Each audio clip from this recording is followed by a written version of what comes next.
नमस्कार दोस्तों, चैनल को सब्सक्राइब करें, बेल आइकन को प्रेस करें और उसे ऑल पे कर दें ताकि सभी वीडियो की नोटिफिकेशन आप। Hello my dear students, welcome to Dwivedi classes Prayagraj. मैं सुशील द्विवेदी आप सभी का फिर से बहुत बहुत स्वागत करता हूं।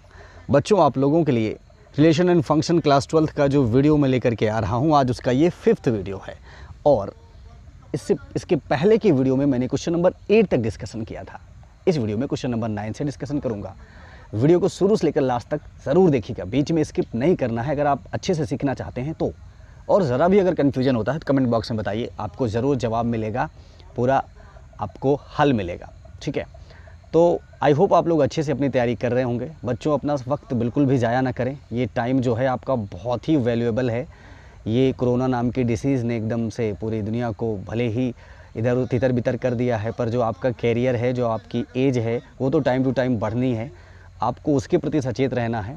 ठीक है, आप घर पे स्टे करिए, लेकिन घर पे पढ़ाई ज़रूर करिए। ठीक है, तो चलिए बच्चों, शुरू करेंगे आज क्वेश्चन नंबर 9 से। और क्वेश्चन नंबर 9 है जो हमारा, वो ये रहा हमारे सामने। Show that each of the relation are in the set A is equal to x belongs to Z, that is such that 0 is less than R is equal to x is less than R is equal to 12। ठीक है, means हमें अभी पहले हम इतना समझ लें, कह रहा है शो करो इन सभी रिलेशन को जहाँ पर ये जो ए दिया हुआ है, ए हमें दिया हुआ है ना, बिल्कुल दिया हुआ है। तो देखिए ए में कह रहा है, ये जेड क्या होता है? इंटीजर। इंटीजर जिन्हें हम हिंदी में पूर्णांक कहते हैं। आपको पता ही होगा, नेगेटिव इंटीजर होते हैं, पॉजिटिव इंटीजर होते हैं और जीरो होते हैं। यानी जीरो से लेकर जितने भी 1 2 3 4 5 6 7 प्लस वाले होते हैं, और इधर -1 -2 -3 माइनस इन्फिनिटी तक, ये सारे इंटीजर या पूर्णांक के अंतर्गत ही आते हैं। फिलहाल यहाँ पे जो केस दिया है वो क्या दिया है इन्होंने कि वो 0 से लेकर 12 तक है। इक्वल भी लगा है ना, यानी कि 0 1 2 3 4 5 6 7 8 9 10 11 12, ये हमारा सेट है। ठीक है, ये हमें गिवन है। अब देखिए यहाँ पे दो पार्ट बच्चों दिया हुआ है, दो पार्ट दिए है ना। फर्स्ट पार्ट में क्या कह रहा है? फर्स्ट पार्ट में कह रहा है R is equal to A B, ये क्या है? एक ऑर्डर्ड पेयर है, such that mod of a minus B is a multiple of 4, यानी कि a कॉमा बी ऐसा क्रमित युग्म या ऑर्डर्ड पेयर है जहाँ पे मॉड a माइनस बी क्या होगा? 4 का मल्टीपल होगा, यानी कि 4 का गुणक, यानी कि 4 8 12 16 ऐसे कुछ भी हो सकता है। ठीक है, ज़ीरो भी, क्योंकि ज़ीरो तो किसी का भी गुणक दिखाया जा सकता है, किसी का भी मल्टीपल। तो अब यहाँ पे दो पार्ट हैं, हम पहले फर्स्ट पार्ट की बात करेंगे, फिर सेकंड पार्ट की बात करेंगे। इज़ एन इक्विवेलेंस रिलेशन, मतलब हमें यहाँ पे क्या दिखाना है? इक्विवेलेंस रिलेशन या तुल्यता संबंध दिखाना है। अब आपको जैसे ही मैंने इक्विवेलेंस रिलेशन का नाम लिया, माइंड में तो आ गया होगा कि इक्विवेलेंस कब होता है?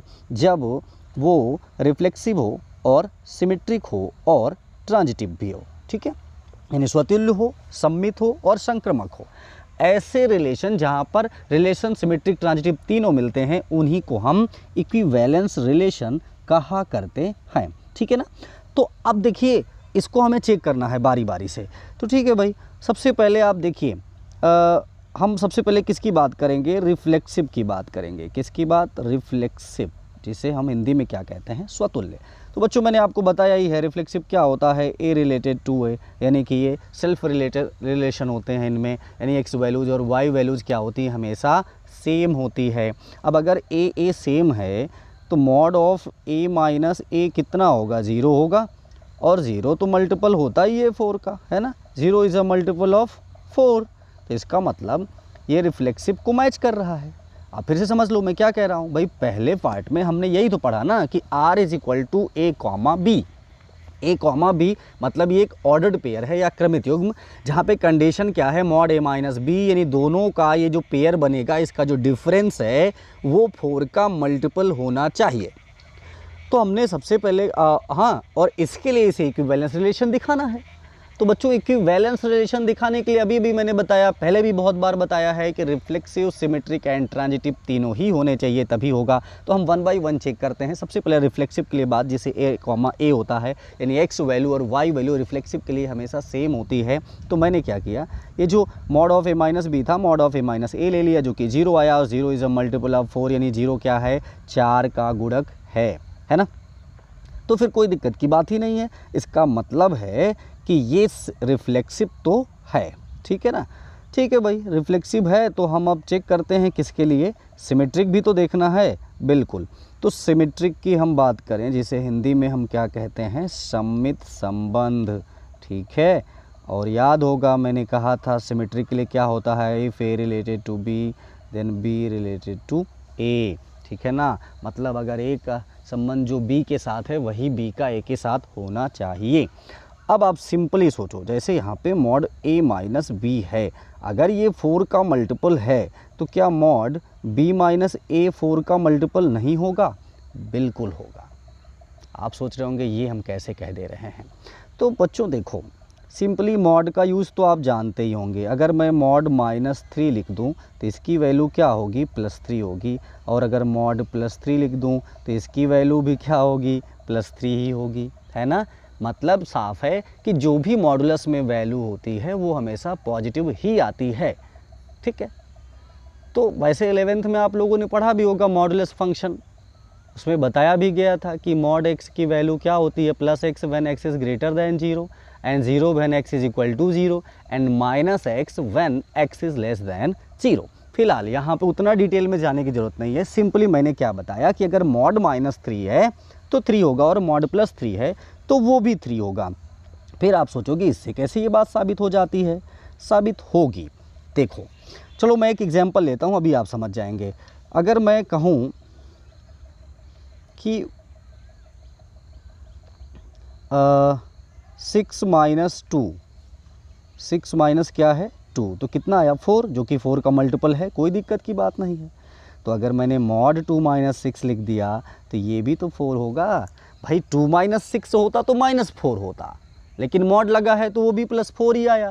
खैर अगर -4 भी है तो क्या मल्टीपल में नहीं है, लेकिन हम -4 की बात ही नहीं कर रहे। क्यों? क्योंकि यहाँ पे मॉडुलस लगा है, यानी +4 लगा है। अभी तो आपको समझ में आ गया ना कि किस प्रकार से अगर a माइनस बी 4 का मल्टीपल है तो मॉड b माइनस ए भी होगा। मैंने यहाँ पे एग्जाम्पल लिया। अब आप सोच सकते हैं कि हमने यहाँ पे वैसे एग्जाम्पल क्यों लिए कि जो 4 के ही मल्टीपल हो। भाई वही तो लेना है, क्योंकि a माइनस बी पहला केस तो खुद कहता है ना कि वो 4 का मल्टीपल है, ठीक है।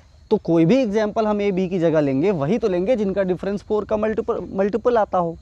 ज़रूरी नहीं 4 हो, 4, 8, 0, 12 ऐसे कुछ भी आता हो, ठीक है ना। तो सिंपली आप देख रहे हैं कि जो मॉड a माइनस बी है ये क्या है, ये बिलोंग कर रहा है R से, तो मॉड b माइनस ए भी R से बिलोंग कर रहा है। This implies this is a symmetric relation. ये क्या है, एक सममित संबंध है, ठीक है। तो चलो भाई अभी एक और बचा है जिसको कहते हैं ट्रांजिटिव। अब ट्रांजिटिव या जिसे हम हिंदी में क्या कहते हैं, संक्रामक संबंध कहते हैं, ठीक है। अब आपको याद हो ट्रांजिटिव के बारे में मैंने क्या बताया था। ट्रांजिटिव के बारे में मैंने बताया था if A related to B and B related to C this implies A related to C. जो संबंध ए का बी के साथ है और अगर वही संबंध बी का सी के साथ है तो निश्चित रूप से वही संबंध ए का सी के साथ होना चाहिए, तभी हम उसको ट्रांजिटिव या संक्रामक संबंध बच्चों कह सकते हैं, ठीक है ना। अब भाई सिंपली ज़रा देखना, अगर a माइनस बी 4 का मल्टीपल है और b माइनस सी 4 का मल्टीपल है तो a माइनस सी भी होना चाहिए ना। चलो चेक करता हूँ, ये बताइए आप a माइनस सी को a minus B plus B minus C लिख सकते हैं क्या? बिल्कुल लिख सकते हैं। b भी कैंसिल हो करके वही तो आ जाएगा, लेकिन मैं यहाँ कैंसिल करने नहीं आया हूँ। यहाँ ये इस चीज़ को बहुत गौर से देखिएगा, बहुत ही इम्पोर्टेंट चीज़ आपको बता रहा हूँ। ये कह रहा हूँ कि अगर a माइनस बी 4 का मल्टीपल है, b माइनस सी 4 का मल्टीपल है, तो a माइनस सी को भी 4 का मल्टीपल होना चाहिए। तो मैंने कहा कि जो a माइनस सी है इसे हम a minus B plus B minus C लिख सकते हैं। आप कहें हाँ भाई बिल्कुल लिख सकते हैं, क्योंकि b भी तो कैंसिल हो रहा है और वही आ जा रहा है, पर हम कैंसिल नहीं करने आए यहाँ पे। यहाँ बताने का ये कॉन्सेप्ट है, कोई भी दो नंबर अगर 4 के मल्टीपल हैं तो उनका सम भी हमेशा 4 का मल्टीपल ही होगा। ये केस सिर्फ 4 के मल्टीपल के लिए ही नहीं है बच्चों, किसी के भी मल्टीपल का केस हो और आप प्रैक्टिकली कई वैल्यूज़ लेकर के खुद चेक कर लेना, सेटिस्फाई होना तब मुझे बताना, और अनसेटिस्फाई होना तो बताना कि हाँ सर इस केस के लिए नहीं बात फिट बैठी। ठीक है, ज़रूर फिट बैठेगी। यानी कि आपने देखा कि अगर a माइनस बी 4 का मल्टीपल है, b माइनस सी 4 का मल्टीपल है, तो a माइनस सी भी 4 का मल्टीपल है, इसलिए ये क्या है, ट्रांजिटिव भी है। ठीक है ना। तो जब कोई भी है भाई रिलेशन हमें एक ही जगह पे रिफ्लेक्सिव भी मिल गया, सिमेट्रिक भी मिल गया और ट्रांजिटिव भी मिल गया, तो ये क्या कहा जाएगा, इसको हम कहेंगे इक्विवेलेंस रिलेशन या फिर तुल्यता संबंध।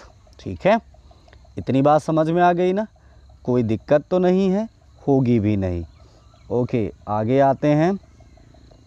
अब बच्चों इसके आगे आप देखिए क्वेश्चन में आपके जहाँ पे लिखा है कि इज एन इक्विवेलेंस रिलेशन, उसी के आगे थोड़ा सा और लिखा था, find the set of all elements related to one in each case. उन सभी एलिमेंट्स को लिखिए जो वन से रिलेटेड हैं, वन से संबंधित हैं। तो बच्चों देखो वन से संबंधित जो वो सारे कौन कौन से होंगे, 1 और 5 और 9। आपके मन में डाउट आया कि मैंने ये 1, 5, 9 ही क्यों लिया।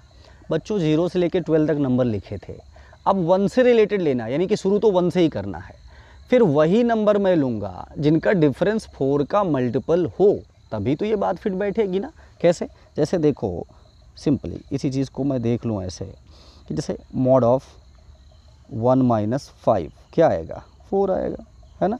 मॉड ऑफ 5 माइनस 1 भी वही आना है, 9 माइनस 5 करूँ 4 आएगा, है ना।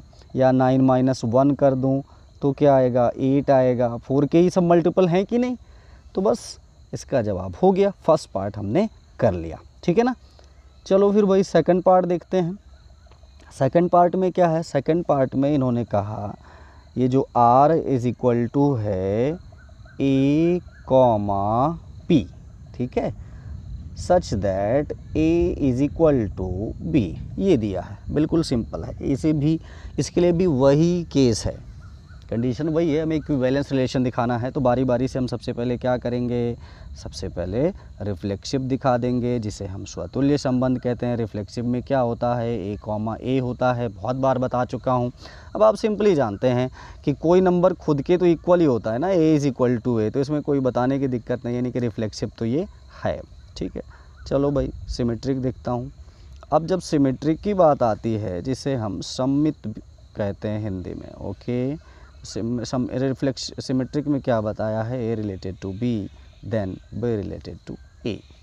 ओके, ये भी बहुत सिंपल है, अगर a is equal to b होगा तो b is equal to a तो होगा ही, इसमें कोई बताने की ज़रूरत नहीं है, ये श्योर है, बिल्कुल हम दिखा देंगे कि r से रिलेट कर रहा है, इसलिए ये सिमेट्रिक भी है। ठीक है ना। तो ठीक है, अब देखिए इसके बाद क्या है कि अगर हम ये दिखाना चाहें कि भाई क्या दिखाना है, हाँ ट्रांजिटिव बचा है, सॉरी ट्रांजिटिव जिसे हम हिंदी में क्या कहते हैं, संक्रमक कहते हैं। इसके लिए भी आपको याद होगा, a related to b, b related to c, then a related to c। ठीक है, यही चाहिए ना आपको। तो अब यहाँ भी बिल्कुल सिंपल है, if a is equal to b and b is equal to c then definitely a is equal to c होगा। सो ये तो बहुत ही इजी है बच्चों, इसको हमने सीधा दिखा दिया कि ये रिफ्लेक्सिव भी है, सिमेट्रिक भी है और ट्रांजिटिव भी है, इसलिए ये क्या है, इक्विवेलेंस रिलेशन है, जिसे हम तुल्यता संबंध कहते हैं। ठीक है, पर थोड़ी सी बात अभी यहाँ भी है, जैसे उसमें था रिलेटेड टू 1 वाला लिखने में, तो बच्चों इसमें रिलेटेड टू 1 में तो केवल 1 ही आएगा। क्यों, अब a is equal to b ना, हमें वही पेयर लेने हैं जो उसकी इक्वल हो, तो 1 के इक्वल तो केवल 1 ही होगा, इसलिए और कुछ लेने की ज़रूरत इसमें नहीं है। ठीक है, तो ठीक है बच्चों, चलते हैं अगले क्वेश्चन पे। जो अगला क्वेश्चन है हमारा वो क्या है, क्वेश्चन नंबर 10। क्वेश्चन नंबर 10 बहुत आसान है, आपको चेक कर रहा है कि भाई आप जानते हो कि नहीं। क्या चेक कर रहा है, सबसे पहले कह रहा give an example of a relation which is 4 part हैं, हाँ यस 4 पार्ट हैं। और यहाँ पे पूछ रहा है कि भाई बताओ किसका क्या रिलेशन है, उसके अकॉर्डिंग हमें वैल्यू वहाँ पे तो 4th पार्ट नहीं बच्चों, इसमें 5th पार्ट है। देखिए यहाँ पे क्या कह रहा है कि give an example of a relation which is, first part में आप देखिएगा, फर्स्ट पार्ट में कह रहा है कि symmetric but neither reflexive nor transitive, means हमें ऐसा एग्जांपल लेना है जो सिमेट्रिक है लेकिन रिफ्लेक्सिव और ट्रांजिटिव नहीं है। ठीक है, अब चलिए मैंने एक एग्जांपल लिया यहाँ पे, r इज़ इक्वल टू 5 6, 6 5। ठीक है, अब आप इसको ध्यान से देखो। सिमेट्रिक के लिए हम क्या कहते हैं कि भैया जो a रिलेटेड टू b है तो ये b रिलेटेड टू a होना चाहिए। तो आप देख लो 5 6 अगर बिलोंग कर रहा है रियल नंबर r से, तो 6 5 भी तो बिलोंग कर रहा है r से, बिल्कुल कर रहा है ना, इसलिए सिमेट्रिक तो ये हो गया। ओके, ट्रांजिटिव की बात करूं, अब देखिए वहाँ पे 5 6 6 5 है, यानी कि इसे ए बी समझूँ और इसे क्या बी सी समझूँ ना, A B B C.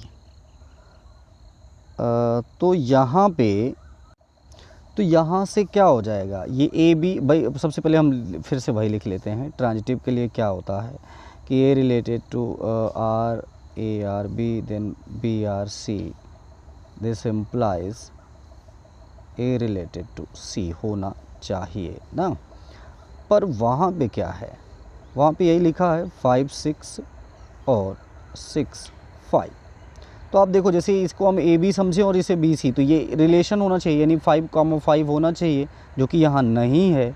5,5 belong नहीं कर रहा है आर से, इसलिए ये ट्रांजिटिव नहीं है। ठीक है, तो रिफ्लेक्सिव था लेकिन ट्रांजिटिव नहीं है। फिर इसके बाद चलो अभी और रिफ्लेक्सिव के लिए क्या होना चाहिए था, रिफ्लेक्सिव नहीं था, सिमेट्रिक था लेकिन ट्रांजिटिव नहीं है। पहले पार्ट में यही तो बोला है कि ऐसा एग्जाम्पल बताइए जो सिमेट्रिक हो लेकिन रिफ्लेक्सिव और ट्रांजिटिव ना हो। तो ट्रांजिटिव तो मैंने दिखा दिया कि नहीं है। रिफ्लेक्सिव के लिए क्या होना चाहिए, 5 5 होना चाहिए जो कि नहीं है उसमें, 6 6 होना चाहिए जो कि नहीं है उसमें, इसलिए वो रिफ्लेक्सिव भी नहीं है। हाँ, अब आप ये ज़रूर सोच सकते हो कि सर आपने यही वाला एग्जाम्पल कैसे सोच के लिया, तो आप दूसरा एग्जाम्पल भी सोच सकते हो, ऐसे हज़ारों एग्जाम्पल बन जाएंगे, कोई यही एकमात्र एग्जाम्पल नहीं है। पर आपको कंडीशन वही ध्यान रखनी है। उन्होंने क्या बोला है कि आप ऐसा रिलेशन बताइए जहाँ पे सिमेट्रिक हो रहा है लेकिन रिफ्लेक्सिव और ट्रांजिटिव नहीं है। तो वो केस आपको चेक करके कोई भी वैल्यू रख सकते हो, ऐसा कोई ज़रूरी नहीं है कि आप इसी आंसर को लिखो तभी सही है। ठीक है ना, तो चलिए सेकंड पार्ट इसका देखते हैं। इसके सेकंड पार्ट में क्या है, अब जो सेकंड पार्ट है उसमें लिखा हुआ है transitive but neither reflexive nor symmetric, यानी कि क्या होना चाहिए, ट्रांजिटिव होना चाहिए, रिफ्लेक्सिव नहीं होना चाहिए, रिफ्लेक्सिव नहीं होना चाहिए और सिमेट्रिक भी नहीं होना चाहिए। ठीक है ना, तो हमने क्या किया, यहाँ पे एक रिलेशन बना दिया, r is equal to a comma b such that a is less than b। ठीक है, अब आप गौर करो, अगर मैं इसको जो है चेक करना चाहूँ किसके लिए, सबसे पहले रिफ्लेक्सिव के लिए, तो आपको पता ही है रिफ्लेक्सिव में रिलेटेड टू ए होता है, यानी जो ए बी है, तो क्या ए इज़ लेस दैन ए हो सकता है, कभी नहीं हो सकता, यानी कि ये बिलोंग नहीं करेगा आर से, तो ये रिफ्लेक्सिव नहीं है। ठीक है भाई, कंडीशन क्या है, ये है a is less than b, इसके लिए हमारा जो रिलेशन है वो रिफ्लेक्सिव हो, सिमेट्रिक हो और ट्रांजिटिव भी हो। ठीक है, तो हमने सबसे पहले रिफ्लेक्सिव के लिए चेक किया, तो रिफ्लेक्सिव तो नहीं है क्योंकि कोई नंबर खुद से छोटा तो हो ही नहीं सकता। ओके, तो फिर चलिए भाई सिमेट्रिक के लिए देखते हैं। अब सिमेट्रिक में आप जानते हो ए रिलेटेड टू बी, तो क्या होना चाहिए, b related to a. Okay, तो अब आप ज़रा देखो, इफ़ 1 इज़ लेस दैन 2, तो क्या 2 इज़ लेस दैन 1 होगा, कभी नहीं होगा, 2 तो ग्रेटर होगा, यानी कि सिमेट्रिक भी नहीं हो रहा है। फिर कह रहा है लेकिन ट्रांजिटिव होना चाहिए। चलो चेक करते हैं क्या ट्रांजिटिव है। अब ज़रा देखो, जैसे 1 is less than 2 and 2 is less than 3, then definitely 1 is less than 3। भाई ट्रांजिटिव में हमने क्या पढ़ा है कि A related to B related to C, then A related to C, है ना। तो ये फिट बैठ रहा है, इसका मतलब ये ट्रांजिटिव है। सो ये सेकंड पार्ट भी हमारा हो गया है, ठीक है। चलिए अब देखते हैं थर्ड पार्ट में क्या है। थर्ड पार्ट में कह रहा है reflexive and symmetric but not transitive, यानी कि जो थर्ड पार्ट है हमारा वो क्या है, इसमें रिफ्लेक्सिव होना चाहिए और सिमेट्रिक होना चाहिए, लेकिन ट्रांजिटिव नहीं होना चाहिए, ठीक है। तो हमने क्या किया, यहाँ पे एक सबसे पहले एक सेट ले लिया, a इज़ इक्वल टू 4, 6, 8। मैं फिर से वही बता दूं, ऐसा कोई ज़रूरी नहीं कि आप यही एग्जाम्पल लेकर के सॉल्व करें, आप दूसरे भी लेकर के सॉल्व कर सकते हैं, बशर्ते जो वो कंडीशन कह रहा है आपको उसको फॉलो करना है। और कैसे फॉलो करना है, क्या कंडीशन है, ये हम लोग पिछले वीडियोज़ में अच्छे से बात कर चुके हैं, ठीक है। तो r इज़ इक्वल टू 4, 4, 6, 6, 8, 8। आप कहोगे कि आप तो वही लिख ले रहे हैं जो दूर से देखने में लग जाए कि रिफ्लेक्सिव है, सिमेट्रिक है। बिल्कुल हम वही लिखेंगे ही, क्योंकि हमको तो वही बोला गया है ना क्वेश्चन में। हाँ, ये ध्यान रखेंगे कि वो ट्रांजिटिव नहीं होना चाहिए। और आप भी लिख सकते हैं, इसके अलावा भी कोई एग्जाम्पल बना सकते हैं, उसमें कोई दिक्कत की बात नहीं है। चलिए अब मैं यहाँ पे चेक करूँगा। सबसे पहले रिफ्लेक्सिव की बात करूँ, किसकी, रिफ्लेक्सिव की, जिसे स्वतुल्य कहते हैं। तो बच्चों रिफ्लेक्सिव में तो आप जानते हो ए रिलेटेड टू ए, देखिए 4, 4, 6, 6, 8, 8 सारे ही हैं। सो कोई दिक्कत की बात नहीं है, ओके, यानी कि ये रिफ्लेक्सिव तो है। अब बात करूँगा किसकी, सिमेट्रिक की, जिसे हम कहते हैं सममित संबंध। इसमें क्या होता है, A related to B then B related to A. ये देखिए 4, 6 है तो 6, 4 भी तो है, 6, 8 है तो 8, 6 भी है, यानी कि सिमेट्रिक है, इसमें कोई दिक्कत की बात नहीं है। हाँ, बचा फाइनली कौन सा, ट्रांजिटिव, जिसे हम कहते हैं हिंदी में संक्रामक संबंध, ओके। अब यहाँ पे देखिए ज़रा, संक्रामक में आप जानते ही हो, फिर से बताने की ज़रूरत नहीं है कि जो ए का बी के साथ है, बी का सी के साथ है, वही रिलेशन ए का सी के साथ होना चाहिए। तो जैसे यहाँ की अगर बात करूँ, ये है जैसे 4, 6, 6, 4, तो 4, 4 तो है भाई, ठीक है, 6, 6 भी है, और तो अभी यहाँ पे और देखिए, जैसे ये 4, 6 है, ये देखिए एक सेकंड, ये 4, 6 ये है और 6, 8 ये है। तो जैसे देखिए ए बी और बी सी, तो 4, 8 भी होना चाहिए। आप देख लो कहीं भी 4, 8 यहाँ पे नहीं है, ठीक है ना। तो इसका मतलब ये ट्रांजिटिव नहीं है। तो यहाँ पे ये एग्जाम्पल भी हो गया। चलिए फोर्थ पार्ट देखते हैं। फोर्थ पार्ट में क्या है, फोर्थ पार्ट में कह रहा है reflexive and transitive but not symmetric, है ना। और फिफ्थ पार्ट है symmetric and transitive but not reflexive. तो बच्चों ये भी बिल्कुल उसी तरह है, आप स्क्वायर या क्यूब में ऐसे लेकर के ग्रेटर इक्वल वाला दिखा देंगे, फोर्थ पार्ट हो जाएगा, ठीक है। और फिफ्थ वाला भी अब आपको पूरा ये सब पढ़ा ही दिया गया है, तो कोई दिक्कत की बात नहीं, आप 2 एग्जाम्पल तो खुद से कर लेंगे, आई होप, ठीक है। तो बच्चों आज यहीं तक, क्वेश्चन नंबर 10 तक। कोशिश करूँगा कि कल ये एक्सरसाइज फिनिश कर दूँ, ठीक है। कल हम लोग एक्सरसाइज फिनिश कर देंगे, फिर उसके बाद अगली एक्सरसाइज की ओर बढ़ेंगे। उसके पहले उसमें क्या क्या चीज़ें हैं उसको पढ़ना बहुत ज़रूरी है। तो बच्चों अगर वीडियो अच्छा लगा हो तो वीडियो को ज़रूर लाइक कर दें और अपने दोस्तों में भी ज़रूर शेयर कर दिया करें। चैनल पे पहली बार आए हैं तो चैनल को सब्सक्राइब कर लें, ताकि इस तरह की बेहतरीन वीडियो आपको मिलते रहें और आपकी मैथमेटिक्स अच्छे से तैयार होती रहे। तो मिलते हैं अगली वीडियो में। Thank you.